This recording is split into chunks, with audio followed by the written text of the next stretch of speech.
জুলাই আন্দোলনে মানবতা বিরোধী অপরাধের মামলায় সাবেক প্রধানমন্ত্রী শেখ হাসিনাকে মৃত্যুদণ্ড দিয়েছেন আন্তর্জাতিক ট্রাইব্যুনাল। পাকিস্তান বলেছে এটি বাংলাদেশের অভ্যন্তরীণ বিষয়। রায়ে আসাদুজ্জামান খান কামালও মৃত্যুদণ্ডে দণ্ডিত, আর সাবেক আরজিপি মামুন পেয়েছেন 5 বছরের কারাদণ্ড।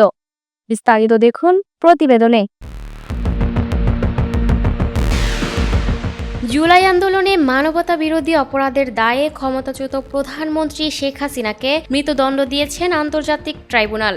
আদালতের এই রায়কে বাংলাদেশের অভ্যন্তরীণ বিষয় বলে মন্তব্য করেছেন পাকিস্তান। শুক্রবার 21শে নভেম্বর সাপ্তাহিক ব্রিফিংয়ে পাকিস্তানের পররাষ্ট্র মন্ত্রণালয়ের মুখপাত্র তাহির আন্দ্রাবি এক প্রশ্নের জবাবে একথা বলেন। তিনি বলেন, বাংলাদেশের সাবেক প্রধানমন্ত্রী শেখ হাসিনার সাম্প্রতিক মৃত্যুদণ্ড দেশটির একটি অভ্যন্তরীণ বিষয়। বাংলাদেশের জনগণ তাদের নিজস্ব গণতান্ত্রিক ও সাংবিধানিক প্রক্রিয়ার সমস্যা সমাধানে সম্পূর্ণরূপে সক্ষম। জুলাই অভ্যুত্থান চলাকালে সংঘটিত মানবতা বিরোধী অপরাধের মামলায় সাবেক প্রধানমন্ত্রী শেখ হাসিনাকে মৃত্যুদণ্ড দিয়েছেন আন্তর্জাতিক অপরাধ ট্রাইব্যুনাল। তার বিরুদ্ধে আনা 5টি অভিযোগের মধ্যে 3টিতে মৃত্যুদণ্ড এবং 2টিতে আমৃত্যু কারাদণ্ড দেওয়া হয়েছে।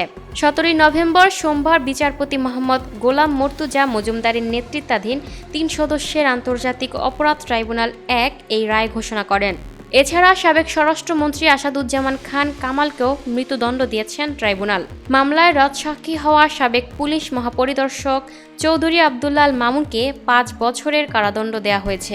রায়ে শেখ হাসিনা ও কামালের দেশে থাকা সব সম্পত্তি বাজেয়াপ্তের নির্দেশও দেওয়া হয়েছে। শেখ হাসিনার বিরুদ্ধে হত্যা, ষড়যন্ত্র, উস্কানি ও ঊর্ধ্বতন নেতৃত্বের দায়ের অভিযোগে বিচার হয়েছে। সুনির্দিষ্টভাবে 5টি অভিযোগগুলো হলো: গণভবনের সংবাদ সম্মেলনে উস্কানিমূলক বক্তব্য, হেলিকপ্টার ও প্রাণঘাতী অস্ত্র ব্যবহারের নির্দেশ, রংপুরে ছাত্র আবু সাইদ হত্যা, চানখারপুলে হত্যা এবং আশুলিয়ায় হত্যা ও লাশ পোড়ানো।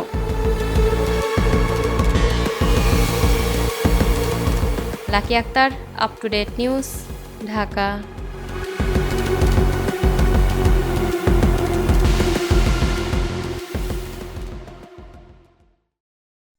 সুপ্রিয় দর্শক, এই ছিল আপ টু ডেট নিউজের সর্বশেষ সংবাদ। পরবর্তী সংবাদ পেতে চোখ রাখুন আপ টু ডেট নিউজের ফেসবুক পেজ এবং ইউটিউব চ্যানেলে। ধন্যবাদ।